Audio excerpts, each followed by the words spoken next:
Hard work always pays off. In the end, Yuan was rewarded by the country.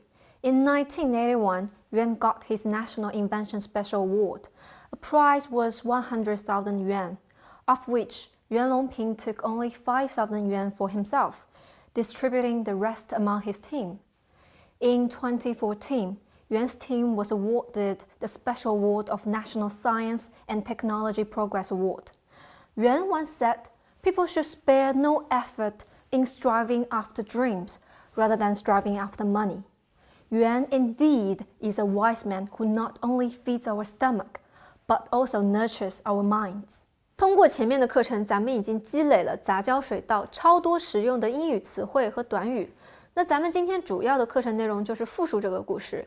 为更好、更全面的复述这个故事，老师会带着大家先理一下文章框架，然后再通过使用学到的词汇和表达进行大致复述。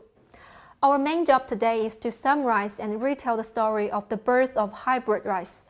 There are many ways to help us achieve that, and this time we will concentrate on the structure of the story and then retell the story with the vocabulary and expressions we've learned. We will start with the structure. 仅仅只是起因、经过、结果已经满足不了现在的观众了，那咋办嘞？There is a classic formula that describes the structure of many excellent stories, Freytag's Pyramid.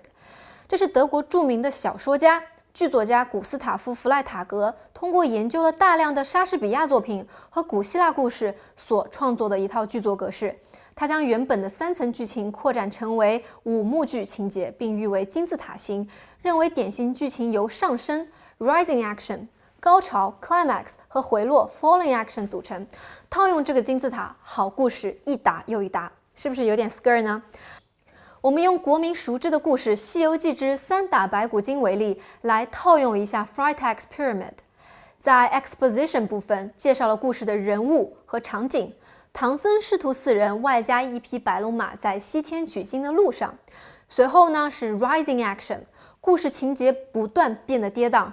白骨精3次变化人形，分别是村姑、老太太和老爷爷，相继被孙悟空识破后直接打死。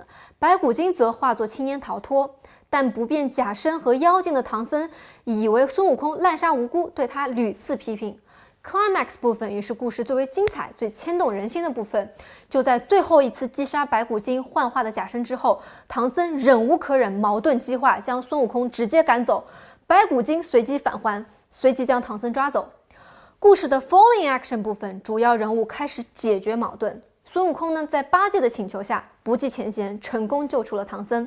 resolution 部分，矛盾最终得以解决，但不一定都是 happy endings 啊，这里要注意。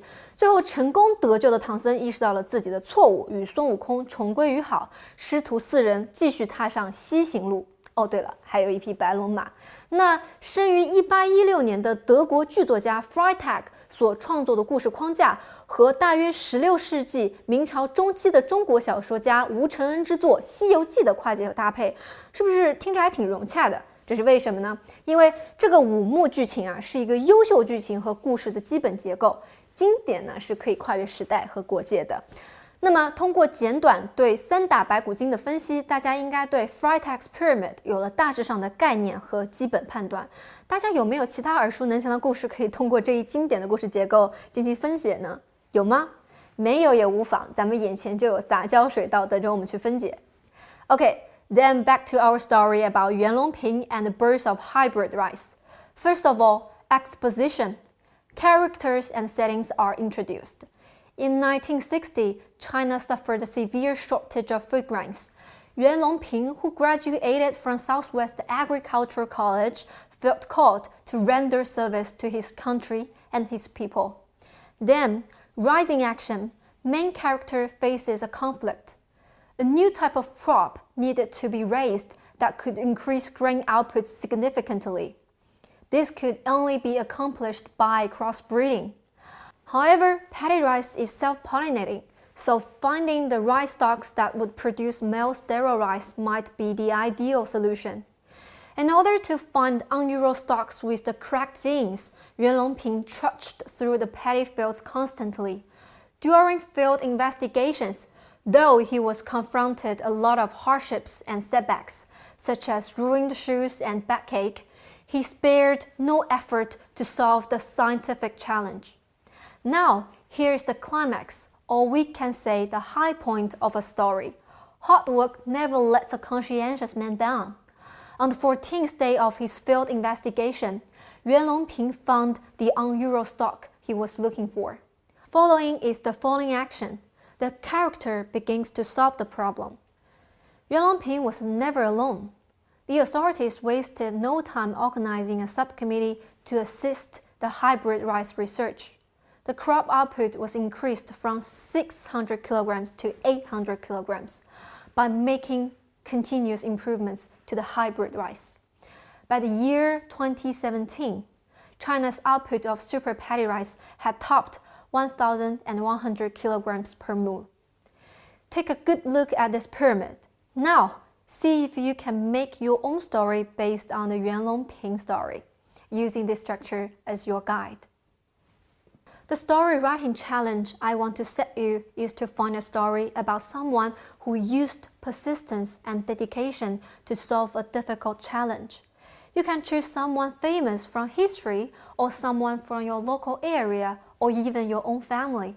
It doesn't have to be someone as famous as Yuan Longping, and the challenge that they solved doesn't have to be as big as helping to feed the world's population. Maybe there's someone in your city, town, or village who solved the problem for the community. 我们要描述的这个人呢，也不必是什么拯救世界的大英雄。其实咱们身边就有特别多英雄，比如城市发展的贡献者，协助我们解决很多实际问题的普通民众，帮助过一个又一个学子的老师们，为孩子们无怨无悔奉献的长辈们等等。The first step is to try to find and gather the facts and information for your story. If you want to choose a famous person from history, you can find information in books or online. If you want to find a local story or a story about your own family, why don't you spend some time talking with your grandmother or grandfather or some other elderly person in your family? Or you could ask your neighbors or perhaps visit a local museum. All you need to do is to find a story about someone who solved a challenge facing his or her family or community. 第一步就是寻找故事构成的基本事实和信息。如果要讲历史名人，可以多看看书或者多多浏览相关网页。如果讲身边的英雄，那可以和家里的长辈多聊一聊，了解一些当地的老故事，甚至敲敲邻居的门，或者出门去趟博物馆。总而言之，就是了解人物以及他的贡献。Once you have found information, you then go on to start planning your story. And this is where the structure I mentioned above comes in. You need to arrange the information into the elements I laid out. Exposition, rising action, climax, falling action, resolution. 有了这些信息，咱们就可以开始构思故事框架。非常简单的过程，就是刚刚提到的金字塔5幕剧情。In the exposition, you need to introduce the person you are going to tell a story about. Then, in the rising action, you need to describe the problem they faced and which they want to solve. In the climax, you should describe that moment when the key to a solution is finally found. In the section on falling action, you need to describe how the solution was enacted. And finally, in the resolution stage, you need to describe the long-term good effects of resolving this issue. 在 exposition 部分介绍了故事的主要人物和场景，随后是 rising action， 故事情节不断变得跌宕。